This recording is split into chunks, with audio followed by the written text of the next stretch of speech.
Señor, gracias por un día más de vida, gracias por el culto que tendremos hoy, que el Señor bendiga este momento y que el mensaje entregado pueda llenar nuestros corazones y cambiar lo que necesite en nuestras vidas. Queremos pedir por Chile, que el Señor bendiga este país, principalmente por las personas que han sufrido por la pandemia y por los que están sin trabajo, que el Señor les providencie uno, por los que están enfermos, que el Señor los pueda sanar, y por las familias afectadas, que el Señor les pueda bendecir. En el nombre de Jesús, amén.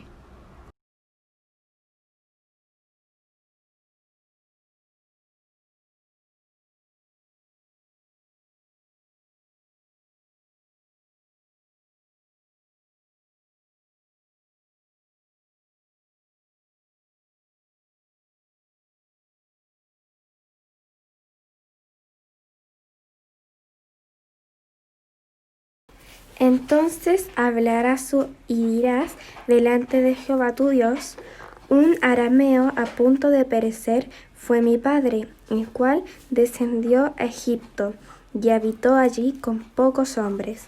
Y allí creció y llegó a ser una nación grande, fuerte y numerosa. Y los egipcios nos maltrataron y nos afligieron y pusieron sobre nosotros dura servidumbre.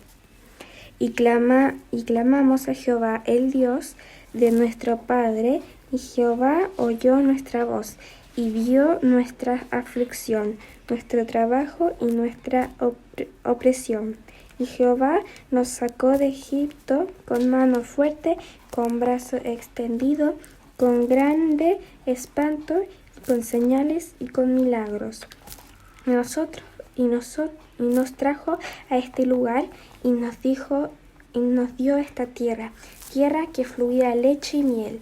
Y ahora he aquí traído las primicias del fruto de la tierra que me diste, oh Jehová, y lo dejarás delante de Jehová tu Dios, y adorarás delante de Jehová tu Dios, y te alegrarás en todo el bien que Jehová tu Dios te haya dado a ti y a tu casa, así como él. Deuteronomio 26, del versículo 5 al versículo 11.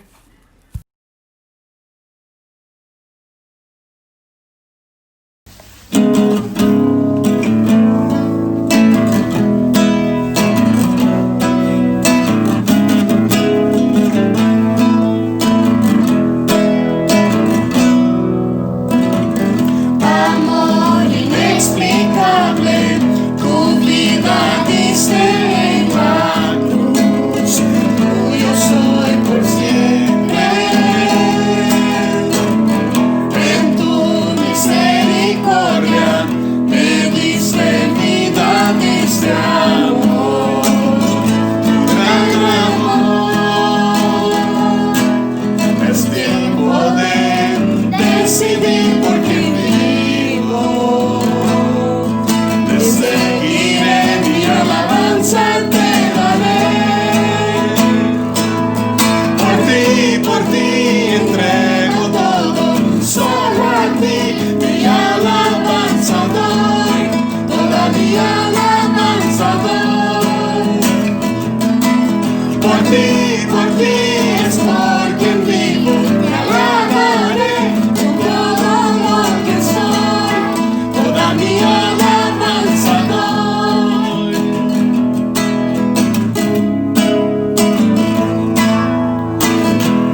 Señor bendito, Señor, te damos gracias por poder estar aquí reunidos.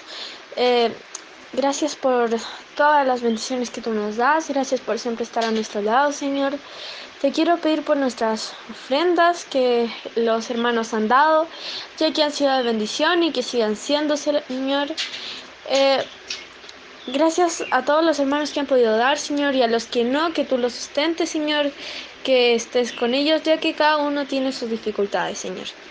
Te quiero pedir por los misioneros del mundo, Señor, que pasan cada día de su vida entregando tu palabra, Señor, dando a conocer tu nombre, a lugares que los necesitan, Señor, también a lugares peligrosos, y que tú siempre estás con ellos, Señor, que están cumpliendo un deber bastante importante, Señor, como unos cristianos, Señor, ya que ayuda, Señor, a que los niños, adultos y todas las personas de ahí puedan entender tu nombre, que han sido de bendición para el mundo, Señor, que siempre han estado ahí por cualquier dificultad, han estado entregando tu nombre, Señor, que es lo más importante, y que sigan haciendo, Señor, por su vida, que tú la bendigas, Señor, que no los dejes caer en enfermedad o en cualquier tipo de cosa.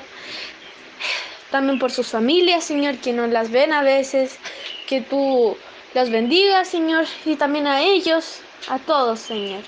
Te lo pido en el nombre de Cristo Jesús. Amén.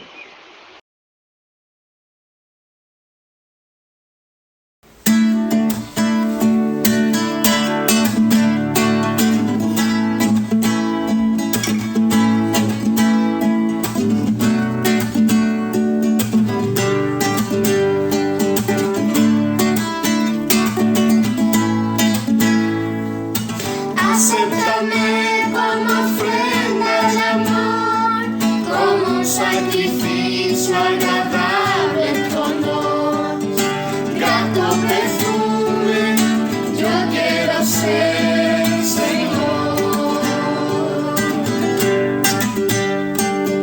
Acéptame como ofrenda de amor, como un sacrificio agradable en tu honor. Perfume, yo quiero ser, Señor. Tal como soy, Señor, sin nada que ofrecer más que mi canción. No tengo más que darme, pues todo es tuyo, Señor.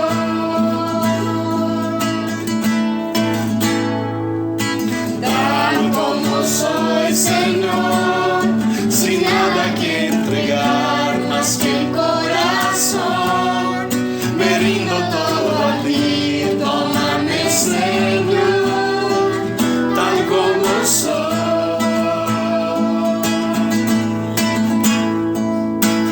Acéptame como ofrenda de amor, como un sacrificio agradable en tu honor. Perfume, yo quiero ser, Señor. Tal como soy, Señor, sin nada que ofrecer más que mi canción. No tengo más que darme, pues todo es tuyo, Señor.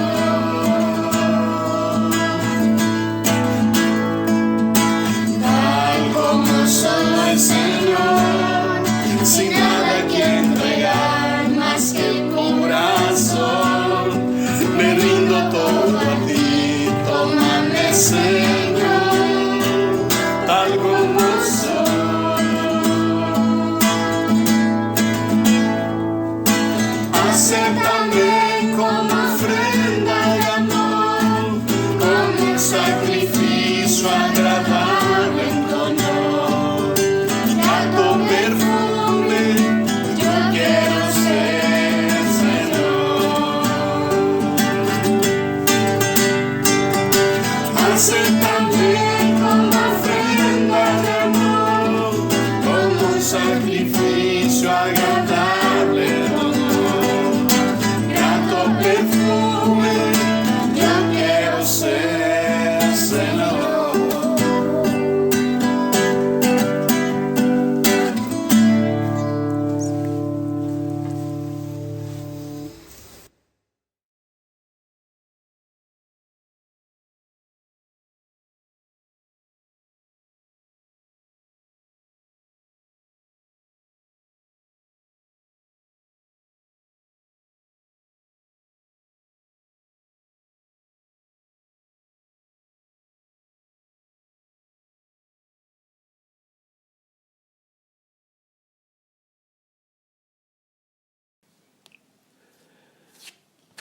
Yo soy la vid verdadera, y mi Padre es el labrador. Todo pámpano que en mí no lleva fruto, lo quitará, y todo aquel que lleva fruto, lo limpiará para que lleve más fruto. Ya vosotros estáis limpios por la palabra que os he hablado. Permaneced en mí, y yo en vosotros. Como el pámpano no puede llevar fruto por sí mismo, si no permanece en la vid, así tampoco vosotros, si no permanecéis en mí. Yo soy la vid, vosotros los pámpanos. El que permanece en mí y yo en él, éste lleva mucho fruto, porque separados de mí, nada podéis hacer. El que en mí no permanece, será echado fuera como pámpano, y se secará, y los recogen, y los echan en el fuego, y arden. Si permanecéis en mí, y mis palabras permanecen en vosotros, pedid todo lo que queréis, y os será hecho.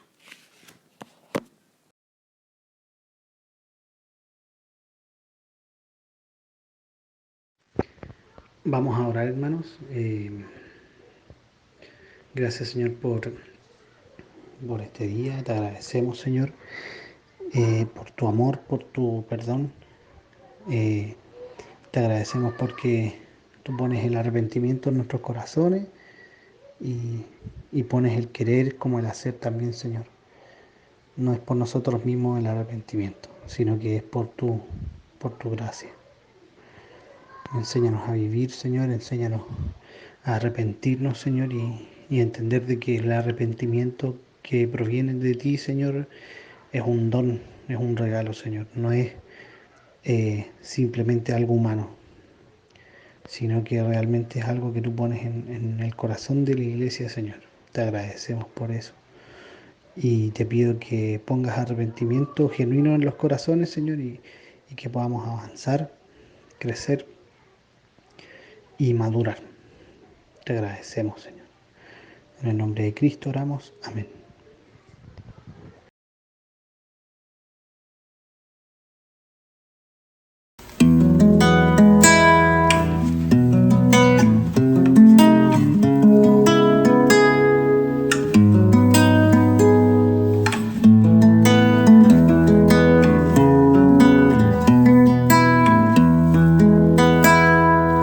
Dios está presente,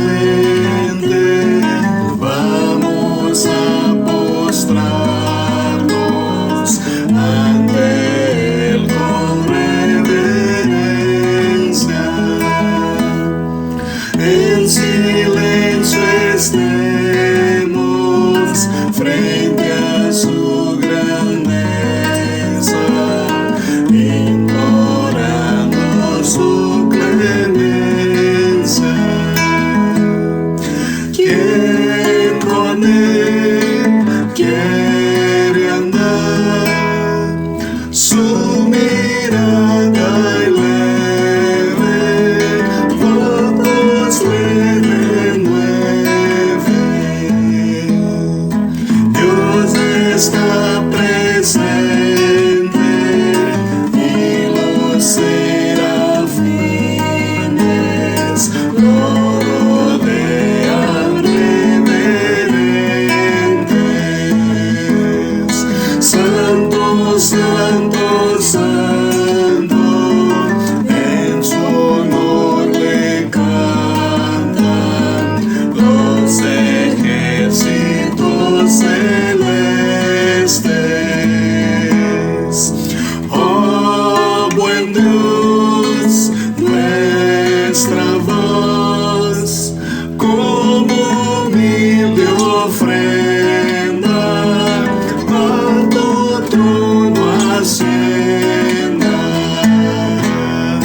Como el sol irradia sobre el tierno lirio, que contento se doblega.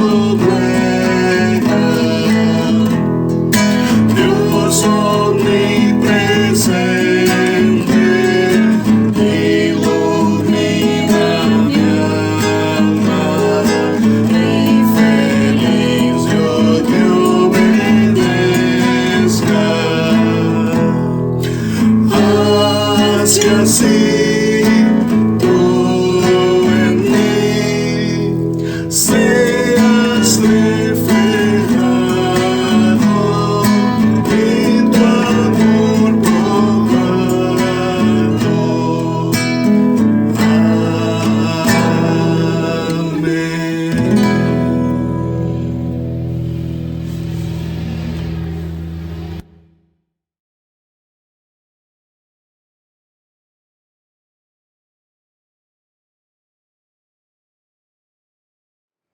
Muy buenos días, saludo con mucho cariño a la Iglesia Jesús el Buen Pastor, también a nuestros hermanos de la Iglesia Red que hoy comparten esta misma predicación, que hace parte de esta serie que llamamos Hoja de Ruta para la Vida, que ya está llegando a su término. Hoy es la última de las predicaciones en esta serie, que estoy cierto que ha sido de mucha bendición para cada uno de nosotros. Para mí al menos ha sido de una tremenda bendición y confío en el Señor que para cada uno de ustedes también. Hemos procurado transmitir lo que la palabra de Dios enseña respecto de esta hoja de ruta de Dios para la salvación, que es la aplicación del plan de redención en la vida de los creyentes desde aquel momento en que fuimos elegidos en la eternidad, antes que el mundo fuese, hasta esa etapa que hoy conocemos como, o que hoy mencionaremos como la glorificación.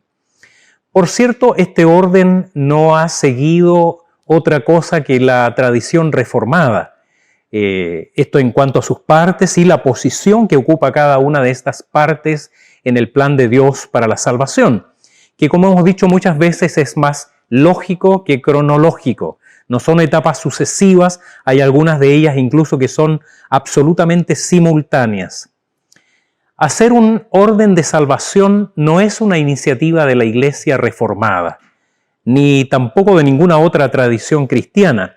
La propia palabra de Dios da este orden de salvación, en algunos casos de una manera muy explícita, en otros de una manera un tanto más implícita.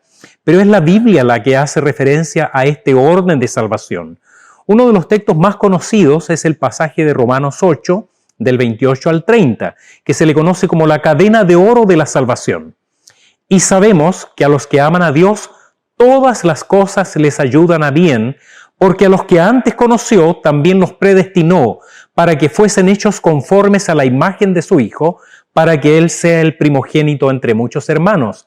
Y a los que predestinó, a estos también llamó, y a los que llamó, a estos también justificó, y a los que justificó, a estos también glorificó, que es el tema que hoy vamos a abordar. Y está expresado así porque es un hecho cumplido desde la perspectiva de Dios. Es un hecho que no tiene ninguna duda desde la perspectiva de nuestro Señor y Salvador, cuando ha de aplicarse, cuando ha de experimentarse cabalmente de una manera plena al regreso de nuestro Señor Jesucristo al fin de los tiempos. Sabemos que la palabra del Señor lo muestra como una cosa hecha porque quiere mostrar claramente que esto es algo que está diseñado por Dios. Es decir, este plan de Dios para nuestra salvación comienza en la eternidad y se proyecta hasta la eternidad, de eternidad a eternidad, de la eternidad cuando Dios nos escogió hasta la eternidad con Cristo, quien nos glorificó. Porque la glorificación es la meta, el blanco, el paso final, el destino eterno de esta hoja de ruta para la vida de Dios para nuestra salvación. Glorificación. La palabra suena maravillosa porque estamos acostumbrados a llamar a algo glorioso, a algo fantástico, a algo luminoso, a algo sublime con esta palabra. Leí en estos mismos días, pocos días atrás, un comentario que llevaba a este subtítulo: La glorificación de Maradona. Me sacó, por cierto, una sonrisa y pensé, qué cosa, ¿no? Cómo hemos manoseado los términos hasta hacerles perder su valor. Pero, ¿será cierto que fue glorificado Maradona? Yo hablo en términos espirituales, no hablo de la fama, la gloria que él tiene ahí en nuestro vecino país. Tal vez tú digas una persona con su condición de vida, con ese estilo de vida que él llevó y que posiblemente tuvo mucho que ver con su muerte, es muy improbable. Otro dirá, no sabemos, a lo mejor tuvo tiempo de arreglar sus cuentas con Dios antes de partir. Y yo diría, los dos tienen buenos fundamentos para decir aquello. Pero la verdad es que con toda autoridad bíblica podemos decir que no ha sido glorificado. Como tampoco ha sido glorificado el apóstol Pablo, o el apóstol Pedro, o Agustín de Hipona, o Charles Spurgeon, ni ninguno de los creyentes, por muy famosos, fieles y piadosos que hayan sido en su vida, y que han partido a lo largo de estos 2000 años desde la primera venida de nuestro Señor Jesucristo, ninguno de ellos ha sido aún glorificado. Era muy común oír decir de algún hermano que partía a la presencia del Señor, al menos yo lo oí en el pasado, tal vez hoy día no es tan común oírlo, fue promovido a la gloria. Nuestro hermano fue promovido a la gloria, como sinónimo de morir en el Señor. Una frase piadosa, una expresión cariñosa de confianza en la salvación por causa del testimonio de ese creyente, pero muy incorrecta desde el punto de vista de nuestra fe. Porque ¿qué es la glorificación? La glorificación es el acto final común de Dios en la aplicación de la redención de los creyentes en Cristo, que coincide con el regreso del Señor, su segunda venida, uniendo las almas de los que murieron antes con sus cuerpos resucitados y la transformación de los cuerpos de los que estén vivos para tener todos ellos un cuerpo semejante al de Cristo en gloria. Voy a repetir esta definición de glorificación una vez más. La glorificación es el acto final común de Dios en la aplicación de la redención de los creyentes en Cristo, que coincide con el regreso del Señor, su segunda venida, uniendo las almas de los que murieron antes con sus cuerpos resucitados y la transformación de los cuerpos de los que aún estén vivos para tener todos ellos un cuerpo semejante al de Cristo en gloria. Y vamos a ver las razones de lo que ahora estamos afirmando al exponer qué creemos acerca de la glorificación del creyente. Y tal vez no haya un mejor texto de la Escritura para exponerlo que la primera carta de Pablo a los Corintios, capítulo 15, donde vamos a leer los versículos 35 al 38. Primera de Corintios, capítulo 15, versículos 35 al 38. Dice así la palabra del Señor. Pero dirá alguno, ¿cómo resucitarán los muertos? ¿Con qué cuerpo vendrán? Necio, lo que tú siembras no se vivifica sino muere antes. Y lo que siembras no es el cuerpo que ha de salir, sino el grano desnudo, ya sea de trigo o de otro grano. Pero Dios le da el cuerpo como Él quiso y a cada semilla su propio cuerpo. No toda carne es la misma carne, sino que una carne es la de los hombres, otra carne la de las bestias, otra la de los peces y otra la de las aves. Y hay cuerpos celestiales y cuerpos terrenales, pero una es la gloria de los celestiales y otra la de los terrenales. Una es la gloria del sol, otra la gloria de la luna y otra la gloria de las estrellas, pues una estrella es diferente de otra en gloria.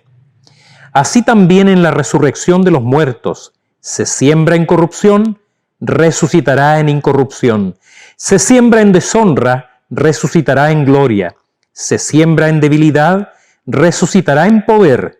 Se siembra cuerpo animal, resucitará cuerpo espiritual. Hay cuerpo animal y hay cuerpo espiritual. Así también está escrito, fue hecho el primer hombre Adán, alma viviente, el postrer Adán, espíritu vivificante. Mas lo espiritual no es primero, sino lo animal, luego lo espiritual. El primer hombre es de la tierra, terrenal, el segundo hombre, que es el Señor, es del cielo. ¿Cuál el terrenal? Tales también los terrenales.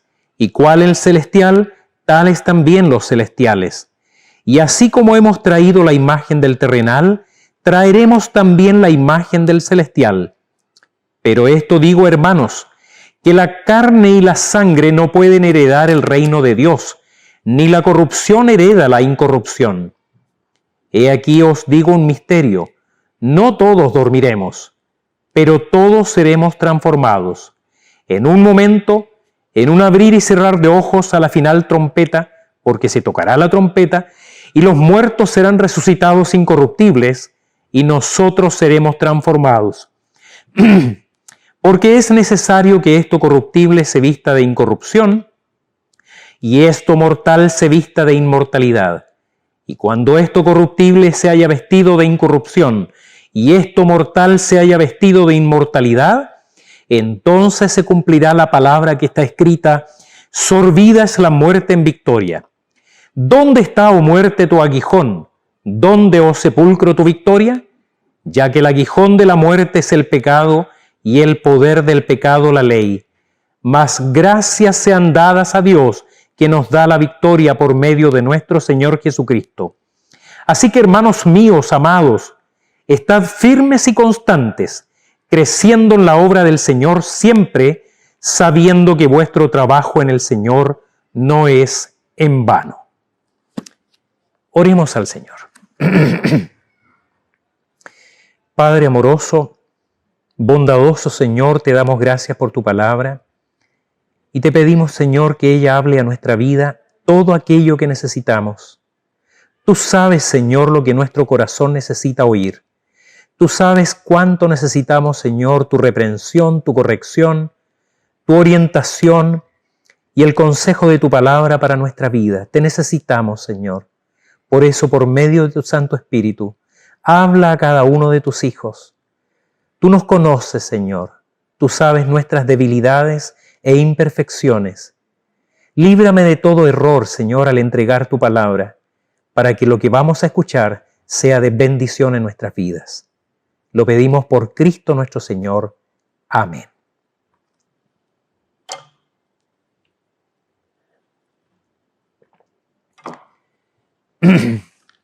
Es muy probable que la hiperespiritual iglesia de Corinto haya expresado en esta carta, en una carta previa al apóstol Pablo, dudas que él se ocupa de responder por medio de esta carta. Dudas acerca del matrimonio, acerca de la iglesia, acerca de la Santa Cena, acerca de la moralidad, y es probable, como digo, que una de las dudas expresadas en una carta previa a Pablo haya sido relacionado con la resurrección. Ellos expresan sus dudas porque Pablo explícitamente en el versículo 12 del capítulo 15 les dice que les está respondiendo acerca de lo que ellos tienen inquietud. Así que dedica todo este capítulo a responder este asunto y nos enseña no solo la esencia del Evangelio, que es que Cristo murió por nuestros pecados y resucitó para darnos la certeza de la salvación y una esperanza cierta en la vida eterna, sino que también aborda ahora el tema de la glorificación de los creyentes, es decir, la transformación de cada uno de los hijos de Dios para llegar a ser semejantes a Cristo en su cuerpo glorificado. Nuestro anhelo, nuestro propósito es que ahora al ir terminando estas predicaciones en la hoja de ruta para la vida, mirando a la etapa final que es la glorificación, que será la experiencia común de todos los creyentes en Cristo, seamos alimentados una vez más por la palabra para experimentar la certeza que la palabra de Dios nos da respecto de la glorificación. Queremos hoy hablar acerca de qué es la glorificación y sus implicancias para la vida. Y al hacerlo, lo primero que quiero llamar nuestra atención es que este texto dice que la glorificación habla de la supremacía del cuerpo espiritual sobre el cuerpo terrenal. La glorificación nos habla acerca de la supremacía, el mayor valor, el valor supremo que tiene ese cuerpo espiritual que tendremos después de la muerte, cuando Cristo vuelva en gloria, respecto del cuerpo que ahora tenemos. Y para eso vamos a volver a los versículos 35 al 44 de nuestro pasaje. Primera de Corintios 15, versículos 35 al 44. ¿Cómo resucitarán los muertos? Es la pregunta que Pablo hace de carácter retórica. ¿Con qué cuerpo vendrán? Necio. Lo que tú siembras no se vivifica sino muere antes. Y lo que siembras no es el cuerpo que ha de salir, sino el grano desnudo, ya sea de trigo o de otro grano. Pero Dios le da el cuerpo como Él quiso y a cada semilla su propio cuerpo.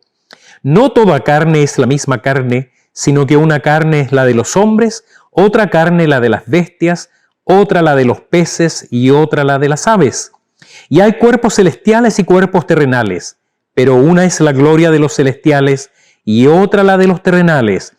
Una es la gloria del sol, otra la gloria de la luna y otra la gloria de las estrellas, pues una estrella es diferente de otra en gloria. Así también es la resurrección de los muertos. Se siembra en corrupción, resucitará en incorrupción. Se siembra en deshonra, resucitará en gloria. Se siembra en debilidad, resucitará en poder. Se siembra cuerpo animal, resucitará cuerpo espiritual. Hay cuerpo animal y hay cuerpo espiritual. Siendo la cuestión que algunos se hacían en la iglesia de Corinto, ¿cómo es que los muertos pueden resucitar? Y si resucitan, ¿con qué cuerpo resucitarán? Pablo usa una técnica de debate que se conoce como reductio ad absurdum, ¿no? Que consiste en llevar el argumento del oponente hasta el final de su propia línea argumentativa, hasta concluir lo absurdo que es y hacerle ver su errada argumentación. Así Pablo les hará ver que están suponiendo mal al creer que el cuerpo resucitado será exactamente igual al que fue sepultado. Y pone como un ejemplo el caso de una semilla, puede ser de trigo o de otra especie. Esta semilla no permanece igual, ni brota de la misma forma, sino transformada por un proceso que necesariamente pasa por la descomposición de este cuerpo, del cuerpo de este grano, para dar origen a una planta completamente diferente en su forma a ese grano inicial.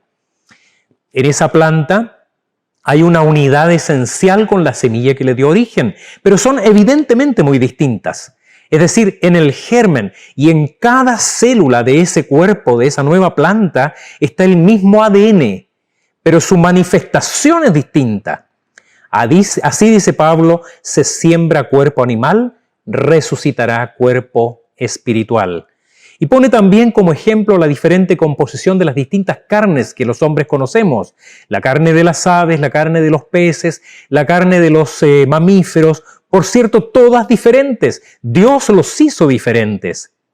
Añade también la composición de los astros celestes, ya sea mostrando algo de lo que se quiere decir con la glorificación, porque son diferentes en gloria, es decir, en esplendor, en luminosidad. La luna no brilla por luz propia, ella es reflejo de la luz del sol. Nuestro sol es muy diferente en tamaño y en esplendor a otras grandes estrellas que hay, de las millones que hay en el universo. De la misma manera, dice Pablo, será en la resurrección. Lo que resucitará tendrá una relación esencial con lo que fue sepultado, pero al mismo tiempo será diferente en su naturaleza. Y acá entramos a pisar suelo santo y debemos caminar con cuidado, porque nuestra capacidad de comprensión, por cierto, es limitada y hay que admitirlo. Porque la diferencia entre cuerpo animal y cuerpo espiritual, pero hay esa diferencia, pero hay un cuerpo. ¿Qué quiere decir esto? ¿Qué significa cuerpo espiritual? No hay una contradicción entre lo que es cuerpo y espíritu. Pablo nos dice que no hay esa contradicción para nada, porque lo que entendemos por espíritu en este caso no significa inmaterial. No se trata de que resucitaremos como fantasmas, con un cuerpo etéreo, ¿no? Sin consistencia. Para explicarlo, el apóstol Pablo pone frente a frente algunas cualidades de ambos, el cuerpo animal y el cuerpo espiritual. Uno es corruptible, el otro incorruptible. Uno se deshonra, el otro es glorioso. Uno es débil, el otro poderoso. Porque espiritual no es lo mismo que inmaterial. No es de aire, no es etéreo. Aun cuando la palabra espiritual, que es pneumáticos en griego, significa que es relacionado con el espíritu. Pero este cuerpo nuevo será más bien consistente en el carácter y en la actividad del Espíritu de Cristo.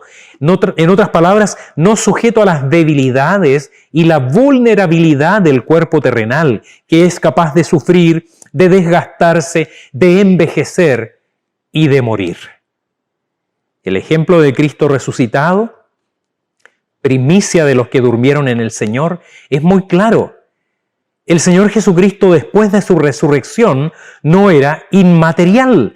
La Biblia dice que María Magdalena se abrazó a sus pies llorando, que Tomás puso su dedo en su mano y en su costado, y que comió el Señor Jesucristo en varias oportunidades con sus discípulos. Así que cuando Él caminó con sus discípulos ahí en el camino de Emaús, con dos de ellos no le reconocieron al comienzo. Tal vez sus ojos estaban velados, pero también es posible que haya habido alguna diferencia en el aspecto de este Cristo resucitado. No es claro en las Sagradas Escrituras.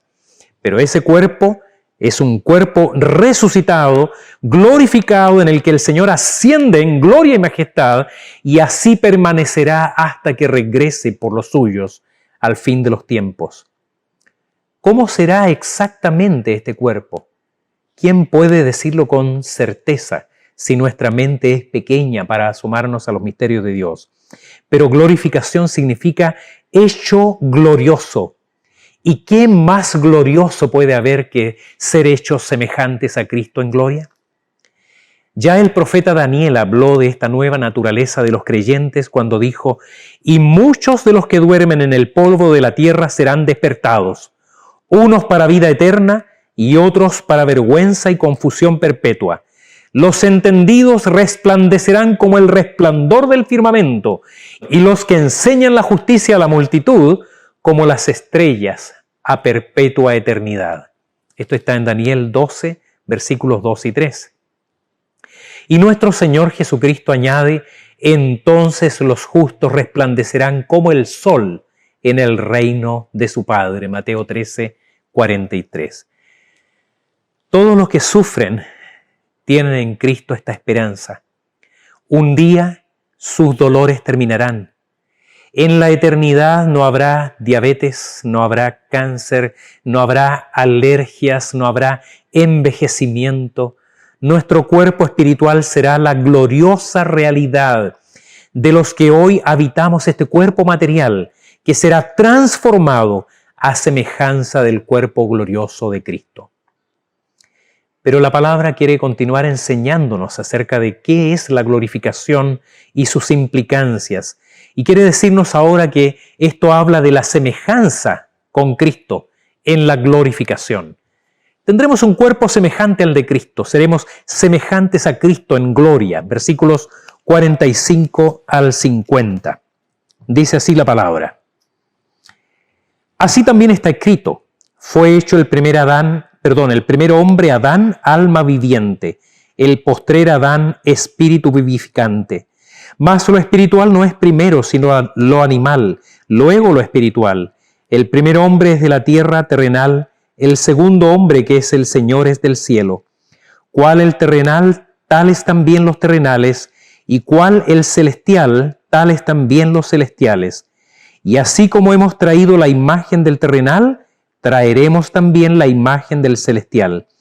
Pero esto digo, hermanos, que la carne y la sangre no pueden heredar el reino de Dios, ni la corrupción hereda la incorrupción». Pablo ahonda ahora en la enseñanza de la glorificación, llevándonos a considerar nuestra herencia en Adán y nuestra herencia en Cristo. Llama al primer hombre, Adán, espíritu viviente, recordándonos ese momento en que Dios sopla su aliento de vida y fue Adán un ser vivo, un ser viviente. Y llama a Jesucristo, el último Adán, espíritu vivificante, porque a diferencia de lo que ocurrió con Adán, es el Espíritu de Cristo morando en nosotros el que nos da una clase superior de vida. Vida espiritual de naturaleza superior, eterna. Para ser semejantes ya no a Adán en su naturaleza, sino a Cristo en nuestra resurrección. En esa dirección apunta el plan de Dios en la redención. Este es el paso final en la hoja de ruta de Dios para la salvación. Este es el blanco, ser semejantes a Cristo en gloria. Lo dice la palabra ahí en Romanos 8:29.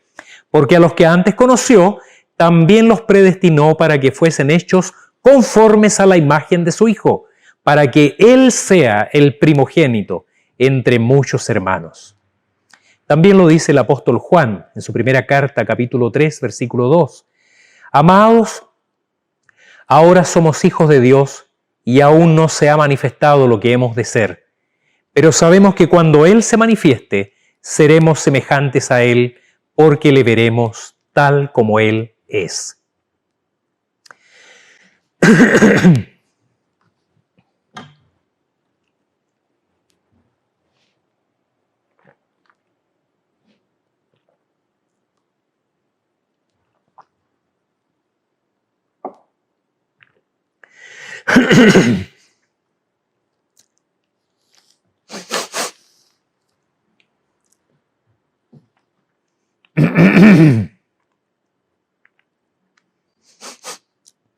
Recuerdo a uno de nuestros profesores del seminario que nos decía que él creía que en la gloria incluso nos pareceríamos físicamente al Señor Jesús.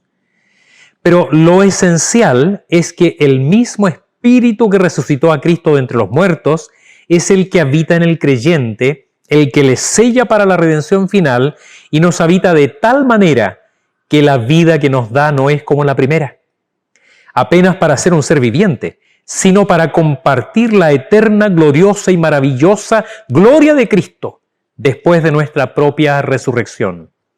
¿Cómo habrán hecho sentido para el apóstol Pablo, el autor de esta carta, las palabras del profeta Ezequiel, cuando dice: y sabréis que yo soy Jehová, cuando abra vuestros sepulcros y os saque de vuestras sepulturas, pueblo mío, y pondré mi espíritu en vosotros y viviréis, y os haré reposar sobre vuestra tierra, y sabréis que yo Jehová hablé y lo hice, dice Jehová.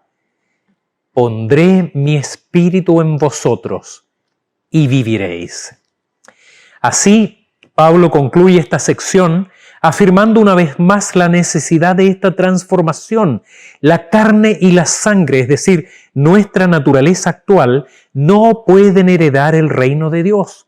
El único modo, la única forma en que eso es posible, sea por medio de la transformación de nuestra actual naturaleza, por medio de la obra del Espíritu de Cristo, para resucitarnos y darnos una vida semejante a la del Señor, que es la única forma de participar de la gloria de Cristo.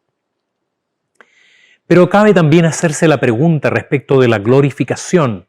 ¿Cuándo va a ocurrir? Ya yo daba en la introducción alguna pista al respecto. Y probablemente tú, querido hermano, lo sabes. Pero es algo que es necesario reforzar y confirmar con la Escritura. El tiempo de nuestra glorificación. Busque ahí en su Biblia, capítulo 15, versículos 51 al 53. He aquí os digo un misterio. No todos dormiremos, pero todos seremos transformados. En un momento, en un abrir y cerrar de ojos, a la final trompeta, porque se tocará la trompeta, y los muertos serán resucitados incorruptibles, y nosotros seremos transformados. Porque es necesario que esto corruptible se vista de incorrupción, y esto mortal se vista de inmortalidad. Decíamos que la glorificación es la fase final de nuestra hoja de ruta. Pero cuando decimos final, ¿qué queremos decir? ¿El final de la vida de cada creyente? ¿O el final de los tiempos? ¿O la segunda venida de Cristo? Este pasaje y toda la evidencia bíblica señalan que este será el acto final del plan de Dios en la redención. Pero no solo será el acto final, sino que será el acto final común para todos los creyentes, sea que hayan muerto siglos o milenios atrás, o hayan muerto en este tiempo, o estén vivos al momento en que el Señor regrese por su iglesia en su segunda venida. Por eso el apóstol Pablo dice, reconociendo que para él y para nosotros es un misterio, no todos dormiremos. Es decir, no está hablando de él. Algunos piensan que él se refería a él mismo, cuando dice no todos dormiremos. De hecho, el apóstol Pablo murió y murió trágicamente, martirizado en Roma, ¿no? Pero cuando dice no todos dormiremos, está diciendo no todos los cristianos. Algunos de entre los creyentes escogidos por Dios desde la eternidad estarán vivos cuando el Señor regrese en gloria. Y entonces todos serán transformados, es decir, glorificados. ¿Quiénes son estos todos? Todos los escogidos que hacen parte de la familia de Dios, los que fueron escogidos desde la eternidad, llamados, regenerados, convertidos, justificados, adoptados, santificados y que perseveraron hasta el fin, sea que estén muertos hace milenios, con sus cuerpos ya desintegrados en partículas infinitas, sea que hayan sido sepultados el día anterior de la venida de Cristo, o que sus cuerpos estén vivos aún en el tiempo de su venida. Todos ellos serán transformados. Los muertos resucitarán incorruptibles y los que vivan serán transformados, revestidos de incorrupción, todos revestidos de inmortalidad. Un cuerpo espiritual, no inmaterial, ya no sujeto a daño, a deterioro, a envejecimiento, a dolor, a enfermedad o a muerte. Por eso decíamos al comienzo que ni Pablo, ni Agustín, ni Spurgeon, ni ninguno de los que ya partieron a la presencia del Señor han sido glorificados. Tampoco sus almas duermen en los sepulcros juntos con sus cuerpos. La palabra dice claramente que las almas van inmediatamente a la presencia del Padre. Ellos ya gozan de la bienaventuranza de los que mueren en el Señor. Sus almas, separadas de sus cuerpos por la muerte, vuelven al Padre al morir. No duermen ese sueño de los justos, como algunos dicen en los funerales de los cristianos. Por eso el Señor Jesucristo dice al ladrón en la cruz: hoy estarás conmigo en el paraíso. De cierto te digo, hoy estarás conmigo en el paraíso. Por eso el apóstol Pablo también en su carta a los Filipenses dice que partir y estar con Cristo es mucho mejor. Para él morir significaba ganancia porque significaba ir a la presencia de Cristo. Tal vez hoy no tenemos el tiempo para explicarlo en profundidad, pero sabemos que las almas de los creyentes que mueren en el Señor ya están en la presencia del Padre, pero su glorificación aguarda el momento final, el momento del regreso de nuestro Señor Jesucristo, cuando sus cuerpos resucitados, incorruptibles, serán unidos con sus almas salvadas por Cristo. Los que viven transformados para juntos, unos y otros, tener esa presencia gloriosa de Cristo en sus vidas. En ese momento, la glorificación será una realidad universal. Y todo ello, dice la palabra, en un abrir y cerrar de ojos. La expresión en griego es más bien un parpadeo, un temblor de ojos, que se dice que es el movimiento o uno de los movimientos más rápido que puede hacer el cuerpo humano. Lo que Pablo está queriendo decir que esto va a ser instantáneo, tan rápido que probablemente nuestros sentidos no alcancen a percibirlo. ¿Increíble? ¿Asombroso? Por cierto, maravilloso, pero no increíble. Para quienes creemos en un Dios todopoderoso, nada es imposible. La palabra dice: fiel es el que os llama, el cual también lo hará, y en la primera carta a los tesalonicenses. Pero la glorificación también termina hablándonos de que es un tiempo de victoria final en Cristo. La glorificación es el tiempo de victoria final en Cristo. Versículos 54 al 57. Y cuando esto corruptible se haya vestido de incorrupción y esto mortal se haya vestido de inmortalidad, entonces se cumplirá la palabra que está escrita: sorbida es la muerte en victoria. ¿Dónde está, oh muerte, tu aguijón? ¿Dónde, oh sepulcro, tu victoria? Ya que el aguijón de la muerte es el pecado y el poder del pecado la ley. Mas gracias sean dadas a Dios, que nos da la victoria por medio de nuestro Señor Jesucristo. Así que, hermanos míos amados, estad firmes y constantes, creciendo en la obra del Señor siempre, sabiendo que vuestro trabajo en el Señor no es en vano. Junto con estos hechos gloriosos de la resurrección, con cuerpos revestidos de inmortalidad y la transformación de los cuerpos que viven, para todos ellos ser semejantes a Cristo, dice que la palabra que habrá gritos de celebración por el triunfo de Cristo. El triunfo de Cristo y su iglesia será visto entonces como el triunfo final en una batalla decisiva de un ejército vencedor. El tiempo de la consumación o la consumación de los tiempos será también el momento de la victoria final de Cristo y de su iglesia. Porque mientras el Señor no regrese por los suyos, es evidente que los creyentes siguen muriendo, la muerte es inevitable, si bien ya no como consecuencia del pecado temporal, sino por causa del pecado original que afectó a todo el género humano.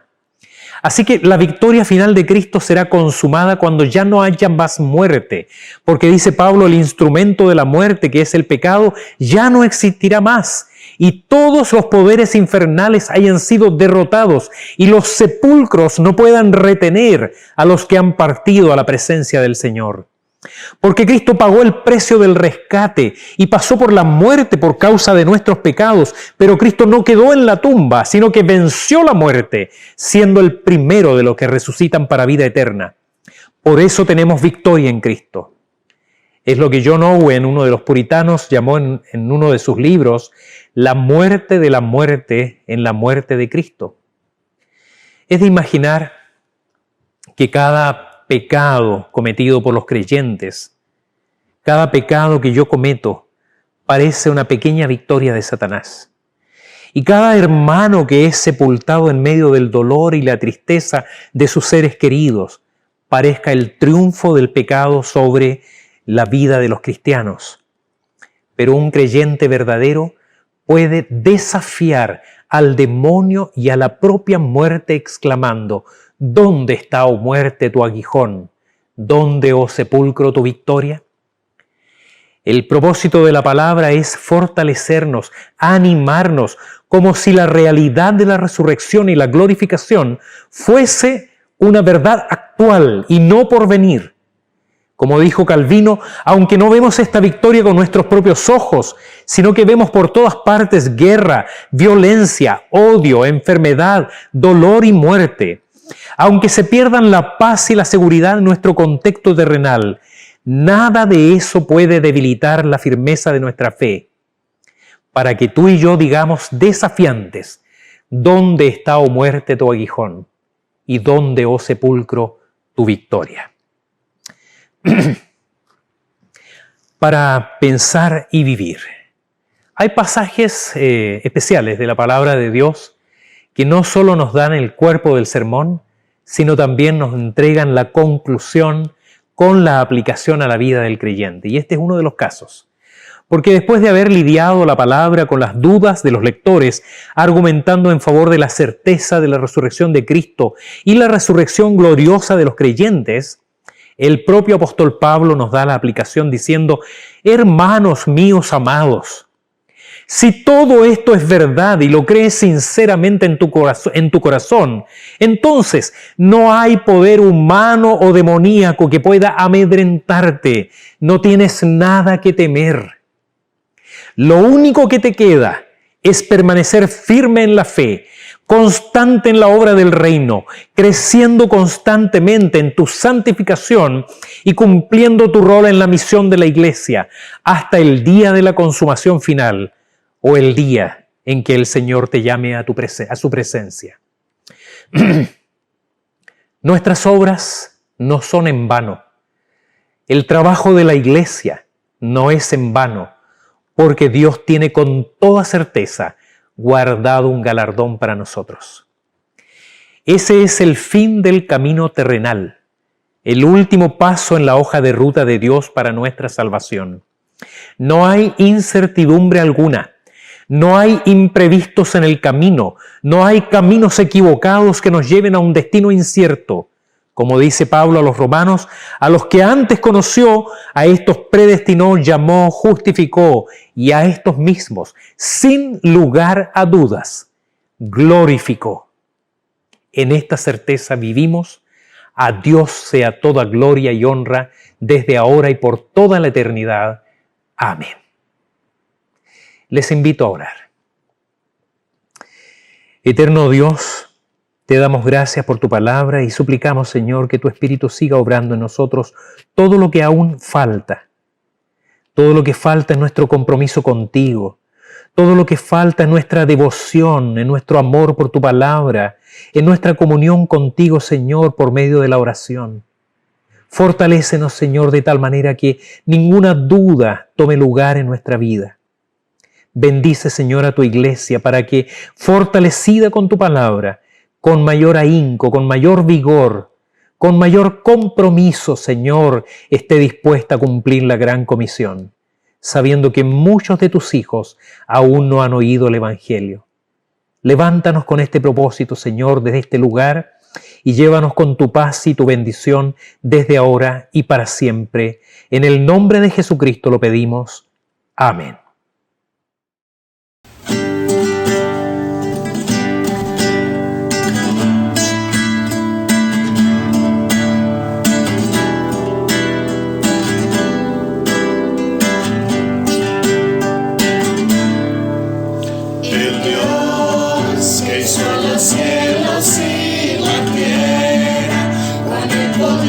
Su palabra y reina con autoridad. El Dios que aún los vientos le obedecen, una palabra es suficiente para los muertos levantar. Nadie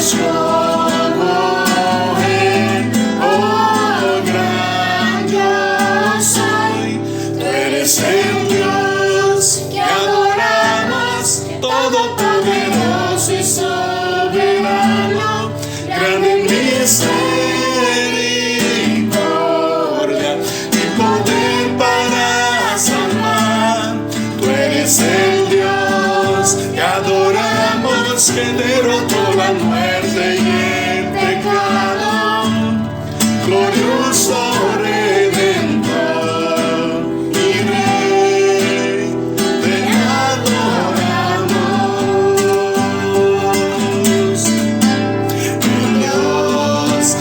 Descendió desde su trono para llevar sobre sus hombros nuestra culpa y transgresión.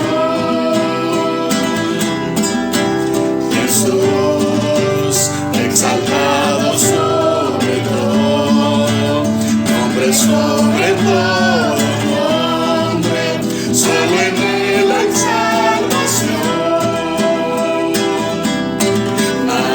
Es como Él, oh gran yo soy.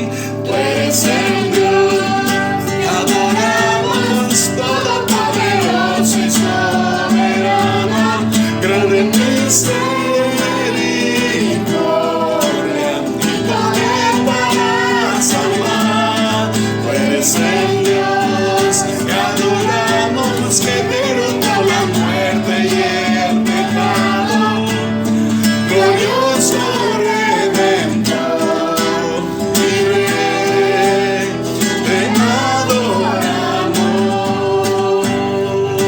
adoramos. A Él sea la gloria y el poder, todo es de Él y para Él. A Él sea la gloria y el poder, todo es de Él y para Él. Tú eres el Dios que adoramos, todopoderoso y soberano, grande en misericordia y poder para salvar. Tú eres el Dios que adoramos, que derrotó la muerte y el pecado, glorioso Redentor.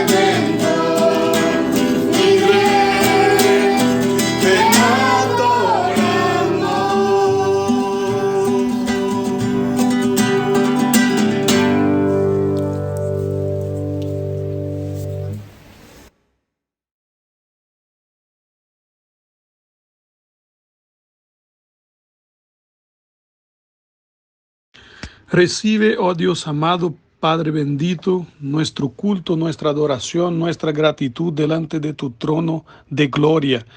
Nosotros lo ofrecemos por medio de Jesús, tu Hijo amado, nuestro Salvador bendito. Señor, queremos agradecerte por esta obra grandiosa y maravillosa que el Señor ha hecho en nuestras vidas, obra de salvación, que empezó en la eternidad pasada y se extenderá hasta la eternidad futura. Una obra sola y completa, que termina, Señor, con nuestra glorificación. Señor, no tenemos ningún mérito, no tenemos ninguna razón en nosotros mismos para recibir todo eso, pero recibimos por tu gracia y queremos agradecerte. No hay cómo agradecer. Entregamos a ti nuestra vida, todo lo que tenemos, todo lo que somos, que nuestra vida sea para tu gloria. Bendíganos, oh Padre, danos una semana bajo tu poderosa mano, cuida de nosotros en todas nuestras necesidades y cuida de la gente, cuida de Chile. Lleva, Señor, tu palabra y tu espíritu a las personas que necesitan conocerte, entregar la vida al Señor. Nosotros clamamos, pedimos y agradecemos todo y lo hacemos en el nombre de Jesús. Amén.